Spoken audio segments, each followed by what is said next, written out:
and welcome to the Visioning Workshop. I, Julie Jakubik, along with the Building Planning Committee of Roger Cook, Kyle Hall, Andy Harmon, Mark Jakubik, Mark Salzman, Leroy Toma, Jim Tierney, and Father Vince, want to thank you for your attendance today. It is very important that you are here, as you are all members of St. Olaf, and this is your church. About 6 months ago, our committee looked at local population growth, our church enrollment growth, and our aging facilities. And we determined that it was necessary for St. Olaf's to put together a master site plan. This master site plan will provide a roadmap on what projects will be needed in the future and on what timeline those projects will be completed in. It could be as soon as 5 years or as far out as 25 years.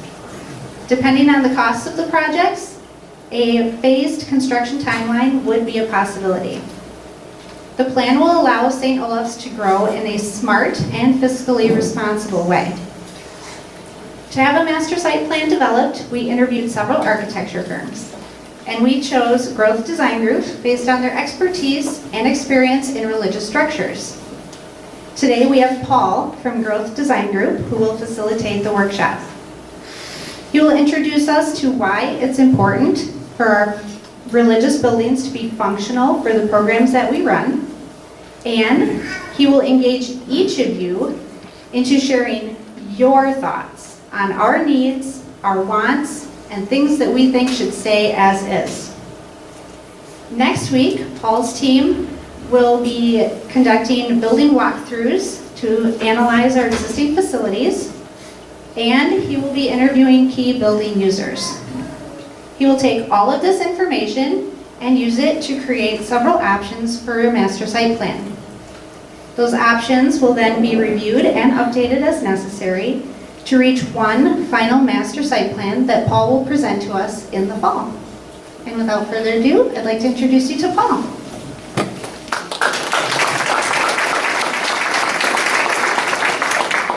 Good morning. This is really a nice turnout. I want to begin by thanking you for showing up to be involved in how your church develops its course of action relative to building and support for ministries.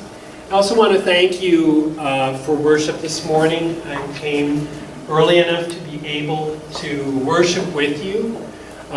One of the committee members, maybe Leroy, asked if I was actually there, but I sat way in the corner.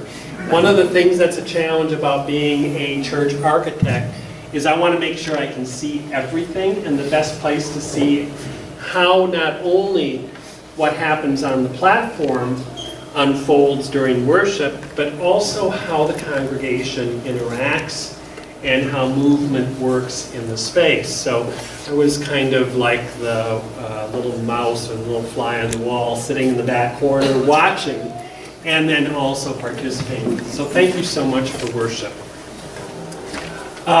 Just to give you a little bit of background.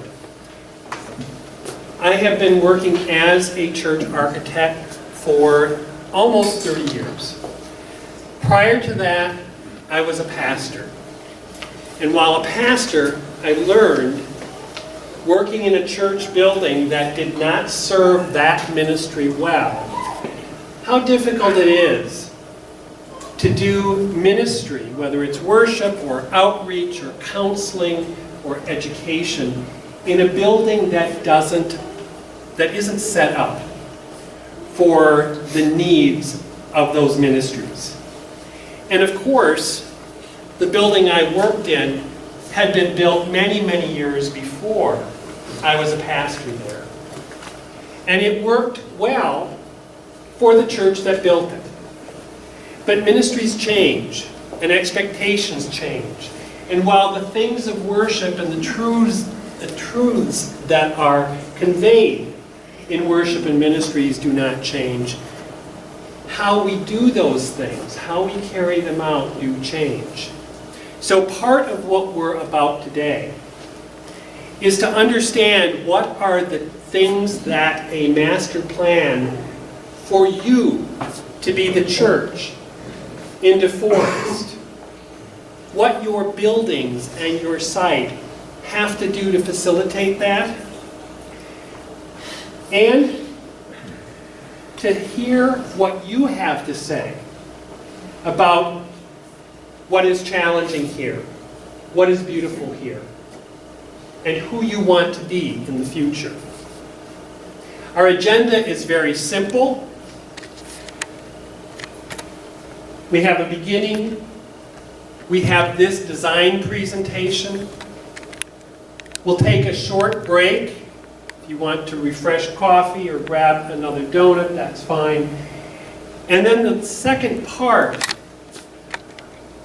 the major part of what we're doing today, is facilitating a discussion amongst you about what works, what doesn't work, what your hopes are, what the future, as you see it, of the parish and the parish buildings are. And then we'll close at the end, give you a little direction on where we're going next, and then send you on your way. I want to begin with a question for you. The biblical writers, when they talk about spirit, they talk about it as having one of two forms. Does anybody know what those two are? You didn't know you were going to get a pop quiz on Sunday morning. What are the forms of spirit that the biblical writers conveyed in their witness? Yes? Wind. Wind, or breath, or moving air. Water. Not water. Fire. Fire. Fire is the second one. Water and fire is how they describe spirit. The form that spirit takes. Now what's interesting about that, particularly from an architectural standpoint of an architect that works with churches, because churches are about spirit. Both wind or breath and fire do not have set form. They are free form. Fire is always different.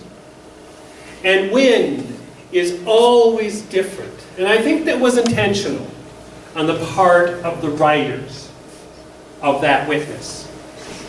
Now what poses, well, let me just say too, beyond just not having form, if we try to enclose spirit, if you enclose wind, it stops being wind. If you enclose fire, it goes out. It stops being fire. What's interesting from the standpoint of an architect that has to build an enclosure that can contain spirit is if we are not careful about how we do it. If it doesn't have the room to breathe and to change and to grow and to be what spirit is, which is free form and free flowing, we put it out. Now I say this because structures, architectural structures, were built for a specific time and a specific ministry and a specific place. And if it is going to contain spirit that is free form and flowing, it needs to be able to adapt and change as the things around it change, and as the ministries that are housed in it change. And if we don't figure out how to make buildings able to renew and be alive with the Spirit, we can end up losing the very essence of Spirit. So part of the architectural endeavor, part of the master planning process, is not only understanding where you've been and where you are, but where you're going, what your spirit is, and how it will be able to change within the buildings and the site that you have to meet the needs of a new day. Now there are two other symbols. One of them was already mentioned, water, and also the sustenance of the earth. These four symbols I've used to order the discussion or the presentation that I will make to you about the needs of the church. I've used these because these four things, water, fire, air, and earth, are ancient symbols of the church. If you were following, or if you've seen the movies about the Illuminati, the historic movies, the Illuminati were a medieval organization that were very, very clever. This is an interesting diagram that they developed. You can read, it says earth, air, fire, and water. They were very clever. And they designed a lot of their diagrams so that you could read them upside down or right side up, and it said the same thing. At the time that they were most active, people believed, this is prior to science, people believed that the entire earth was composed of these four elements. And the church itself used these four elements heavily in our celebration of the Mass. Fire is often used as a symbol of remembrance. Water, of course, is used as a symbol of cleansing and birth into the family of God. The sustenance of the earth is shared in our celebration at table, providing those things from the earth tied to the promise of God that gives us life and sustains us. And of course, the spirit of wind, which blows inspiration and message and promise to God's people. Now, had the people that developed these symbols lived in Wisconsin, they might have developed a fifth symbol, particularly when we get snow in April.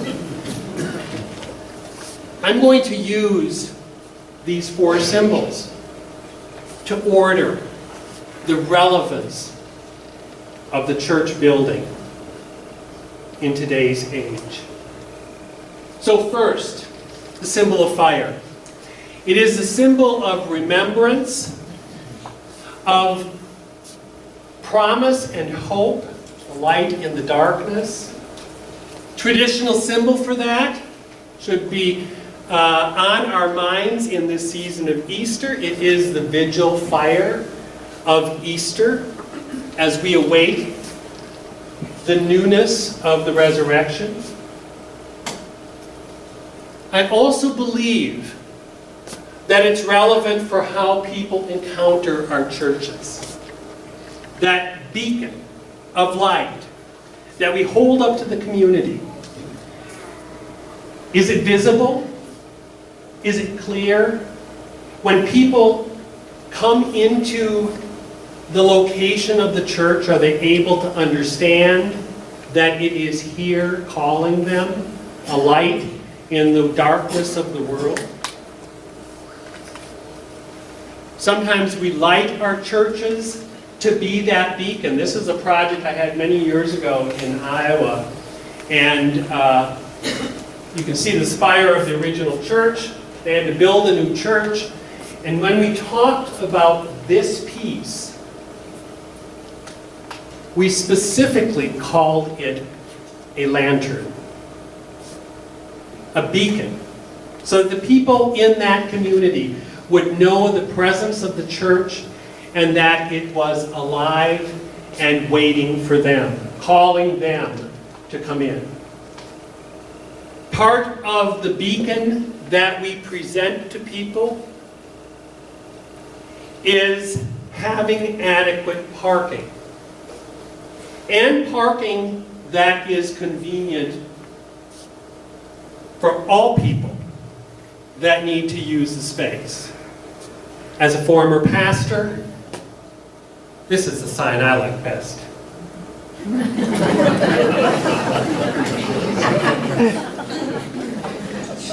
But seriously, if you expect people to come, you have to give them a place to park.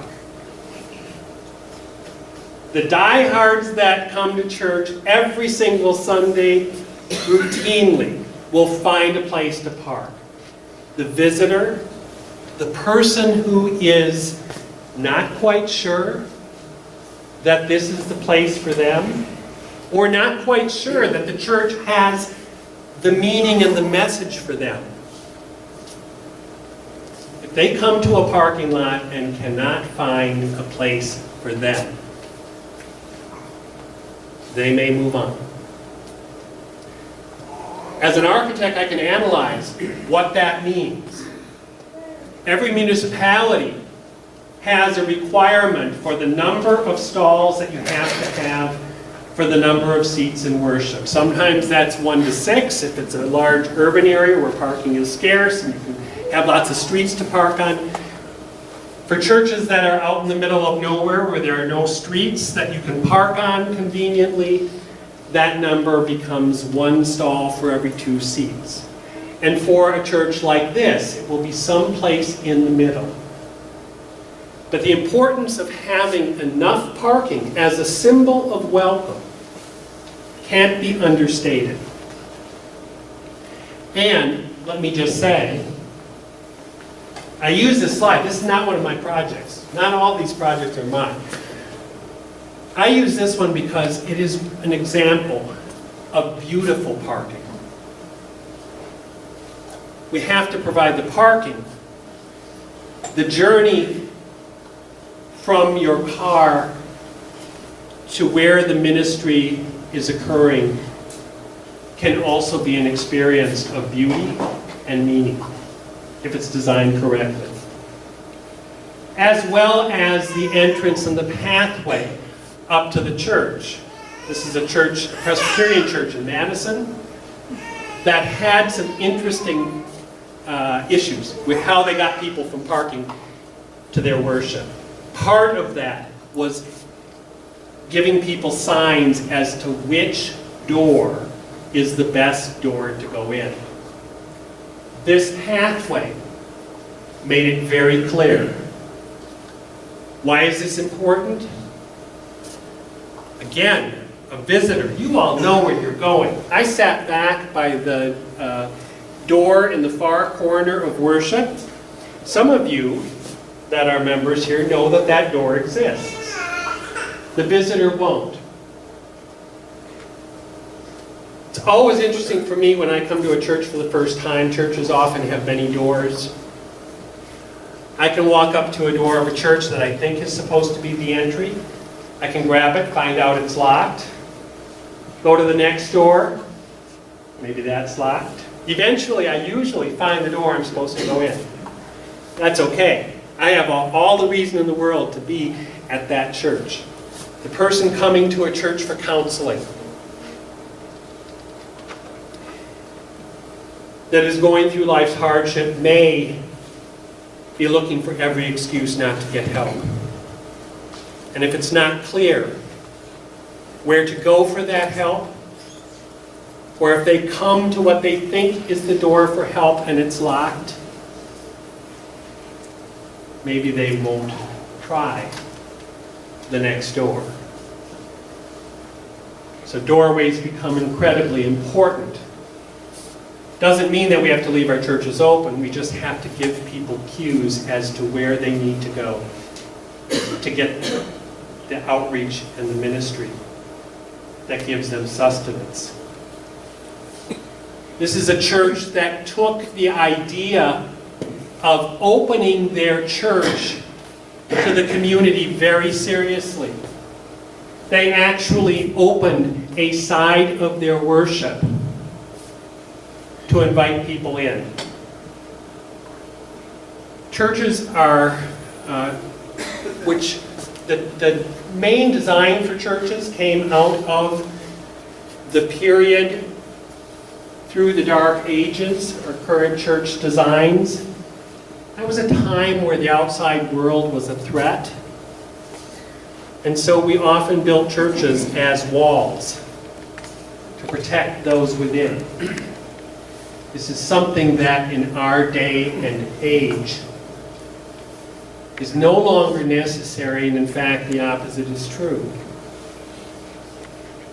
We have to develop buildings that allow people in and remind us of the place of ministry outside of our worship, because we're called to go forth. Doors become important. Canopies become important as symbols for hospitality on the outside of the building and inviting the community to belong and participate. Second symbol, water. The traditional symbol of that is obvious. It is the font. That place where we are born into the family of God and where we are renewed and refreshed every time we enter worship. It was nice to see you had a water experience today in your worship.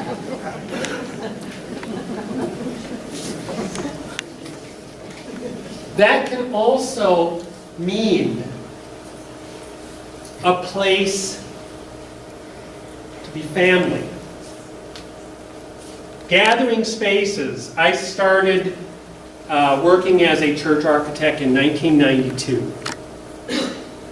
And the people that hired me at that time, the firm that hired me then, didn't know how busy they'd be able to keep a church architect. But it was the start of the birth of gathering spaces in many of the Wisconsin, southeast Wisconsin area churches. And we were incredibly busy because churches found out if they built a place for people to gather before and after worship, it contributed to the vitality and the growth of the church. Being family, building a community is incredibly important, but you need a place to be able to do that. Part of that hospitality experience is refreshments. People build families in community and in their homes around table and fellowship of food and drink. My first church that I served was in Racine, Wisconsin. You could not have church without coffee and Kringle. I was 26. I gained 30 pounds in my first year of ministry.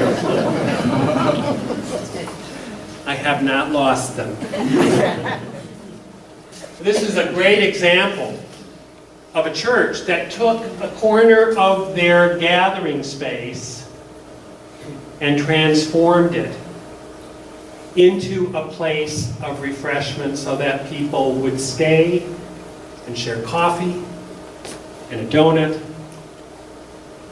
and each other. That space has to be large enough that people can stick around and be the church outside of worship.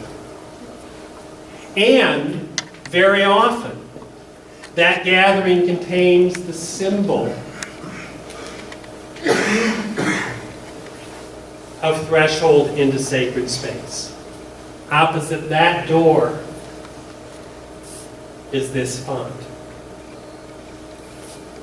This is where you gather and draw people into the community of celebration.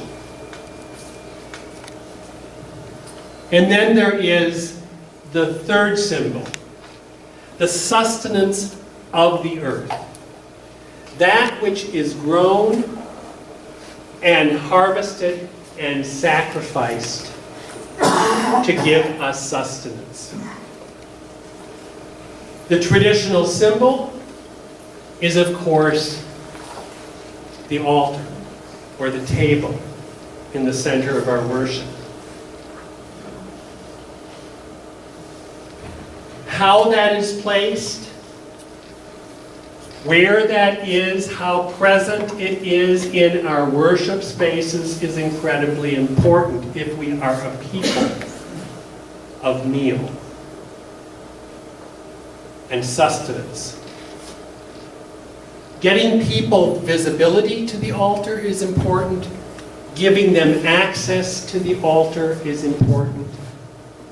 And having them feel like the Mass is not just about watching meal, but engaged in meal. Giving them in their worship, around that table, all of the accommodations that bring depth and meaning to that celebration of food and drink and sustenance. Whether that is devotional places around it, whether that's stations of the cross, whether it's art glass, whether it's symbol. When you set a table for guests, how you set that table, how the atmosphere of the room contributes to the engagement and the celebration of meal is incredibly important. We need our churches not only to serve the meal, but to give it meaning and to give it beauty.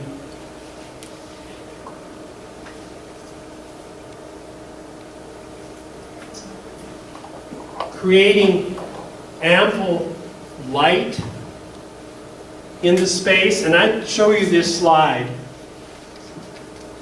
because I've been in your worship, right?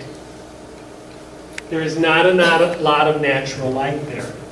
The artificial light isn't too bad, but how we arrange people and then give them a place that is hospitable.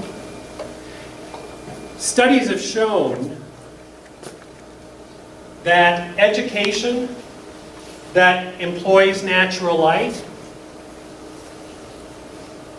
helps children learn much better. Retail. One of the largest retailers in the country is Walmart. And not long ago, they began putting skylights throughout all of their buildings. Why? Because the study's shown whatever they put under the skylights, people bought. The church is no different.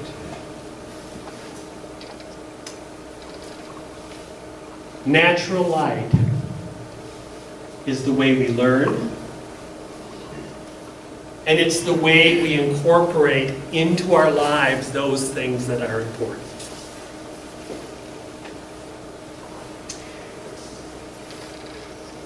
Existing spaces can be renewed. This is St. Denis. This is not far down the road. I just completed a project at St. Denis. In fact, your previous bishop, that was the last church that he dedicated. It is a space that in many ways your church reminds me of, partly because of the central skylight that brings in natural light over the altar. They also had a fairly solid surround with some art glass, but relatively a dark worship space. And part of what we did there was to change the presence of the altar. We brought in the tabernacle. The tabernacle had previously not been in the church. That's one of the things that sparked their project, was the bishop's directive to move the tabernacle into the place of worship. And so all of our endeavor was to bring presence of the meal for the people of St. Denis in a beautiful way. Part of that presence is access. This is now a fairly old project, but this owner, or I shouldn't really say owner, that's architectural language. This parish put before us a challenge, considerable challenge, because this is a church built for 900 people. They wanted everything completely accessible, because they understood that in order to participate in the celebration of the liturgy of the meal, if their message was that that meal is for everyone, that everyone had to be able not only to share in the meal, but to be in service in the meal. So they said, we want the main experience of our worship to not be a path of step, because that would exclude. So the entry beyond the font is a gradual ramp that doesn't need rails. Everybody that enters this church can access the church through that ramp. And the altar, this is before the final altar was installed, but the altar also had to be completely accessible, and the primary means to get to the altar had to be accessible, because otherwise a priest who had physical challenges, a parishioner who wanted to serve and support the sharing of that meal, that couldn't access the altar or had to go to extraordinary means to access the altar, would be less likely to serve. Interestingly enough, the church had a setup of serving for the worships. And so every Sunday there was someone or a couple who were listed in this schedule to present the bread and the wine at the altar for the meal. The first Sunday that they were in their building, not the dedication Sunday, but the first Sunday that they were in their building, the person who was designated to bring those elements to the altar was a person who was in a wheelchair. And for the first time, that woman was able to bring it directly to the altar. How we accommodate around the table people of varying ability, is an important consideration. And finally, air, spirit, proclamation, promise, however we want to describe it. The traditional symbol is the promise of God through the Word, through the living Word.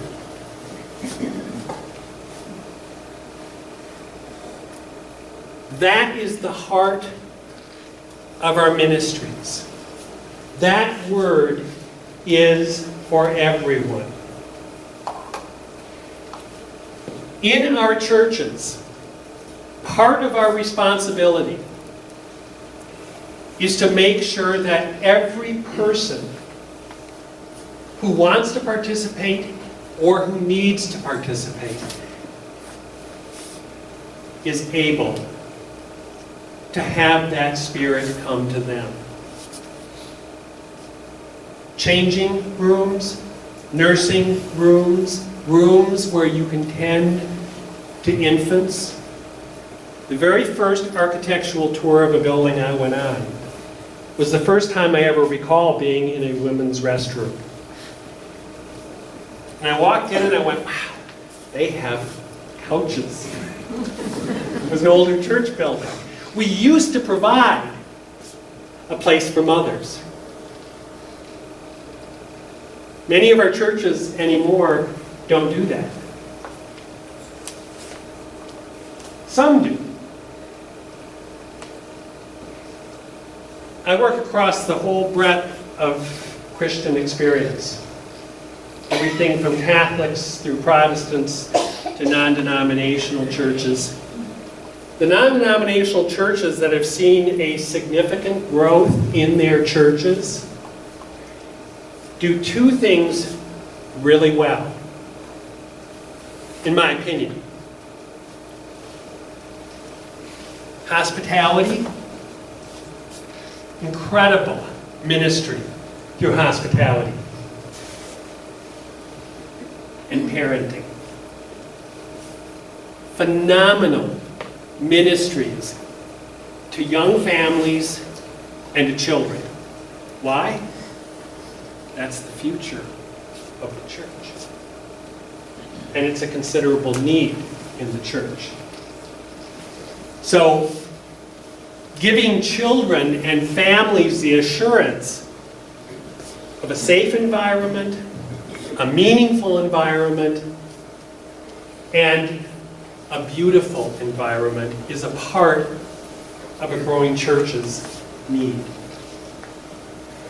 Youth ministries, incredibly important to keep and develop the people who will very quickly take over the reins of the church. This would never happen, right? A line to the women's room in a Catholic church. If we're going to bring people here, we have to care for them. Having adequate restroom space is incredibly important. And restrooms that are accommodating to people of all ability. Places for our social ministries, food pantries, outreach, quilters. I mean, there are hundreds of different ministries that churches engage in, and each of them has needs for space. Places for education, for meetings, office ministries, counseling. All of those things are important if we are a people of spirit. Accommodating the entire breadth of the human community. Maybe not the dog. Well, maybe. Do you do St. Francis blessing? I haven't done it. Not yet. All right. Thinking about not only how you will be welcomed, or the people that you know will be welcomed. Deforest is a growing community. There will be a lot of Catholics that will be coming into your community. who will be looking for a church, but they will have other options. They will go where they feel included and welcome. And the non-Catholic that comes here, we sometimes forget our commission as disciples of Christ is not to go forth and bring in just the Catholics. It is to go forth and make disciples of all people. The unchurched or the non-Catholics that help to populate the future of Deforest also need to be on your radar for how you welcome them and bring them inside and make them a part of family.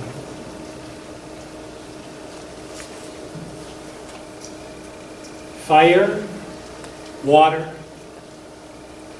earth, and air. They are the tangible things of the earth, like the architecture.